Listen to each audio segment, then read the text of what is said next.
नमस्कार दोस्तों। मध्य प्रदेश, छत्तीसगढ़, राजस्थान में विधानसभा चुनाव होने वाले हैं जो कि नवंबर दिसंबर में करवाए जाएंगे। लेकिन आज हम यहाँ पर सिर्फ मध्य प्रदेश के बारे में बात करेंगे। तो आखिर मध्य प्रदेश में किसकी सरकार बनेगी? क्या यहाँ पर बीजेपी की सरकार बनेगी या कांग्रेस फिर से यहाँ पे वापसी करेगी? क्या यहाँ पे शिवराज और महाराज को लेकर के बीजेपी के अंदर ही घमासान चल रहा है? आखिर यहाँ पे मध्य प्रदेश के कौन कौन से मुद्दे हैं जो आने वाले विधानसभा के चुनाव में यहाँ पर हावी होंगे? तो आइए समझने की कोशिश करते हैं इस वीडियो में। सबसे पहले अगर हम बात करें मध्य प्रदेश में विधानसभा सीटों की, तो यहाँ पे कुल 230 सीटें हैं और मध्य प्रदेश के इन 6 क्षेत्रों में ये सारी सीटें यहाँ पे डिवाइड है। मध्य प्रदेश की राजनीति में 2018 के बाद में काफी बदलाव हुए हैं और काफी दिलचस्प हो गई है मध्य प्रदेश की राजनीति 2018 के बाद में। अगर हम बात करें मध्य प्रदेश 2018 के विधानसभा चुनाव की, तो यहाँ पर कांग्रेस ने अपनी सरकार बनाई थी और लेकिन ये सरकार 15 महीने से ज्यादा नहीं चल पाई थी, क्योंकि कांग्रेस में ज्योतिरादित्य सिंधिया ने यहाँ पे कांग्रेस को छोड़ करके बीजेपी ज्वाइन कर ली थी और अपने साथ वो 22 विधायक भी लेकर चले गए थे, जिसके बाद 15 महीने के अंदर कमलनाथ की सरकार मध्य प्रदेश में गिर गई थी और कमलनाथ यहाँ पर फिर पूर्व सीएम हो गए और शिवराज सिंह चौहान यहाँ के वर्तमान सीएम हो गए। अगर मध्य प्रदेश 2018 विधानसभा के रिजल्ट के बारे में बात करें, तो यहाँ पर कांग्रेस को 114 सीटें और बीजेपी को 109, बीएसपी को यहाँ पे 2 सीटें और समाजवादी पार्टी को यहाँ पर 1 सीट मिली थी और यहाँ पे निर्दलीय को 4 सीटें मिली थी। 2018 के विधानसभा चुनाव में कांग्रेस 114 सीटों के साथ में यहाँ पर सबसे बड़ी पार्टी थी, लेकिन उसके पास से पूर्ण बहुमत नहीं था। लेकिन कांग्रेस ने फिर किसी अन्य दल से समर्थन लेकर के यहाँ पर अपनी सरकार बना ली थी। अब अगर हम यहाँ पर देखें कि मध्य प्रदेश की जो 6 क्षेत्र हैं ये कौन कौन से, इसमें भोपाल मध्य, बुंदेलखंड, बघेलखंड, ग्वालियर, चंबल,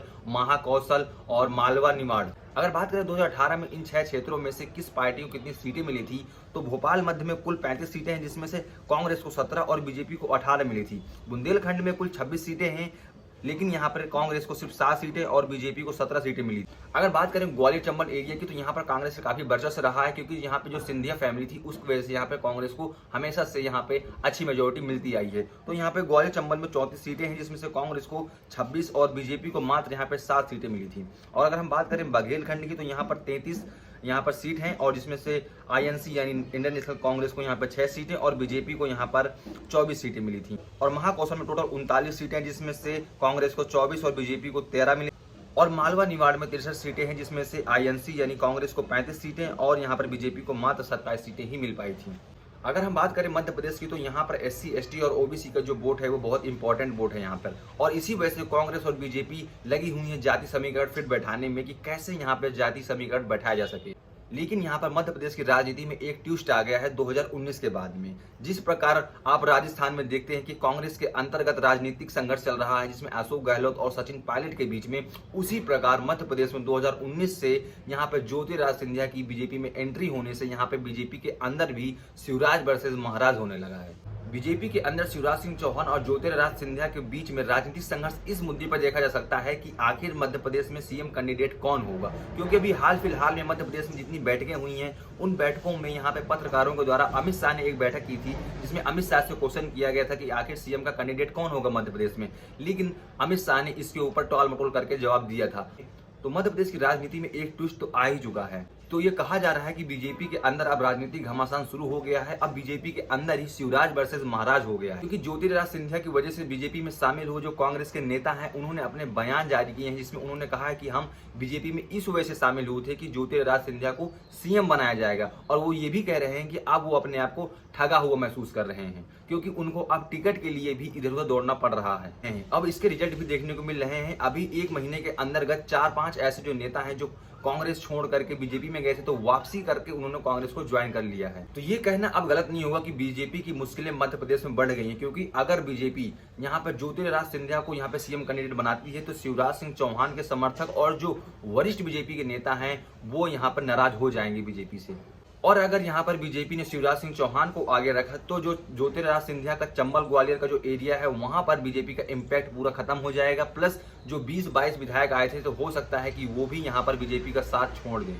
तो यहाँ पर ज्योतिरादित्य सिंधिया और उनके समर्थक चाहते हैं कि मध्य प्रदेश आने वाले विधानसभा चुनाव 2023 में यहाँ पर ज्योतिरादित्य सिंधिया बीजेपी की तरफ से सीएम कैंडिडेट का चेहरा हो, क्योंकि बीजेपी ने जो मंत्रालय दिया हुआ ज्योतिरादित्य सिंधिया को, उस मंत्रालय के अंतर्गत ज्योतिरादित्य सिंधिया के लिए कोई काम ही नहीं बचा, क्योंकि जो सरकारी एयरलाइंस है वो भी उनके पास नहीं है और यहाँ पर जो एयरपोर्ट्स हैं वो भी प्राइवेट किए जा रहे हैं। तो इस वजह से इस मंत्रालय में कोई खास यहाँ पर काम बचा हुआ नहीं है। तो अगर देखें वहीं मध्य प्रदेश कांग्रेस में, तो वहां पे कोई ऐसा राजनीतिक संघर्ष देखने को नहीं मिल रहा है कि मध्य प्रदेश में कांग्रेस ने साफ कर दिया कि उनका सीएम कैंडिडेट कमलनाथ ही होंगे। और ये दिग्विजय सिंह ने भी कहा, क्योंकि कुछ कयास लगाए जा रहे थे कि दिग्विजय सिंह और कमलनाथ के बीच में टक्कर होगी कि आखिर कौन सीएम कैंडिडेट होगा। तो ये दिग्विजय सिंह ने खुद यहाँ पर जाहिर किया है कि वही कमलनाथ ही यहाँ पे मध्य प्रदेश में कांग्रेस के सीएम कैंडिडेट होंगे। अब अगर हम बात करें कि मध्य प्रदेश में विधानसभा चुनाव 2023 जो होने वाले हैं उसमें कौन कौन से मुद्दे हैं जो यहाँ पर काम आने वाले हैं, तो सबसे पहले हम बात करें कि महंगाई ऑल ओवर इंडिया में हाई है। तो इसी मुद्दे को उठा करके कांग्रेस यहाँ पे बीजेपी को घेरती हुई नजर आ रही है।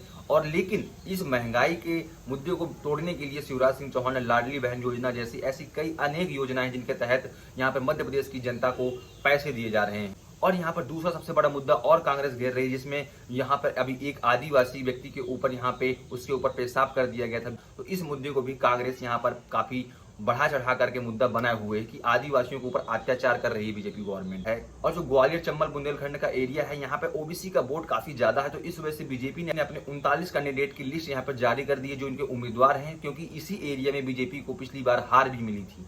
तो उन्हीं जगहों पे बीजेपी ने अपने 39 कैंडिडेट यहाँ पर उतार दिए हैं और बीएसपी ने भी अपने 7 कैंडिडेट की लिस्ट यहाँ पर जारी कर दी है और समाजवादी पार्टी ने भी अपने 4 कैंडिडेट की लिस्ट यहाँ पर जारी कर दी। तो बीजेपी पार्टी के अंदर जिस प्रकार शिवराज वर्सेस महाराज यानी शिवराज सिंह चौहान और ज्योतिरादित्य सिंधिया की यहाँ पे उम्मीद जगाई जा रही है कि ऐसा राजनीतिक संघर्ष यहाँ पे देखने को मिल सकता है चुनाव आते आते, तो बीजेपी चाहती है कि यहाँ पर सिर्फ प्रधानमंत्री मोदी के चेहरे पर ही चुनाव लड़ा जाए। यहाँ पर न तो ज्योतिरादित्य सिंधिया को आगे किया जाए, ना ही यहाँ पर शिवराज सिंह चौहान को आगे किया जाए, क्योंकि अगर ऐसा किया जाता है तो बीजेपी पार्टी के अंदर आपसी यहाँ पे घमासान शुरू हो जाएगा। तो अगर हम बात करें 2023 मध्य प्रदेश विधानसभा चुनाव के रिजल्ट क्या आ सकते हैं, किस पार्टी की सरकार बन सकती है, तो पिछली बार जैसा चुनाव हुआ था वही उम्मीद की जा रही है कि मध्य प्रदेश में इस बार भी उसी प्रकार से चुनाव देखने को मिलेगा और दोनों पार्टियों की यहाँ पे कांग्रेस और बीजेपी के 100+ सीटें जाएंगी। लेकिन यहाँ पर आम आदमी पार्टी और जो इंडिया गठबंधन है ये एक प्रकार से किस प्रकार से यहाँ पे चुनाव लड़ते हैं, इसके लिए काफी एक दिलचस्प देखना होगा कि आखिर कांग्रेस यहाँ पे किस प्रकार मैनेज करती है।